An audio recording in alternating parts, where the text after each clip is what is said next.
第45届全国化妆杯排球锦标赛日前才拄结束，议员谢淑芬伫个市政总质询，首先嘛感谢市府大力的帮忙，才成就了这届的活动。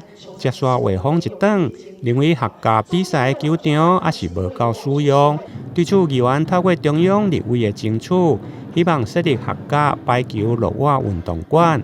经过3月份的会勘，目前中央核定4000万的经费，距离总经费2亿6000万，还佫差2.2亿。对此，希望市府会用每年编列尽速来动工。市长，您支持这个预算吗？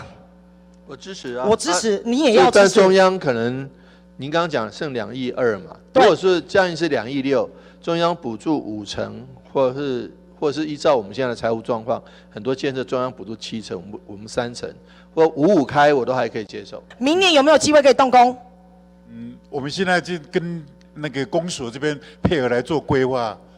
规划已经出来了啊。规划那个是只是草案初稿嘛。对对。好，那我们就往这个方向我们来做前进。希望明年我们在经费到位的时候，我们的中央的核定款跟我们的市配额款核定到位的时候，我们尽速来动工。希望在未来的华中杯，我们一年比一年好看。同款关心体育的，还有客家国小边的运动环境，议员对球场出入口的故障、到环境垃圾，恐惊成为治安的死角。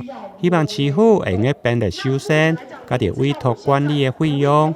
对此，市府回应，等待议会定期会结束，安排会刊再来做规划。台南新闻连跟杨顺怀采访报道。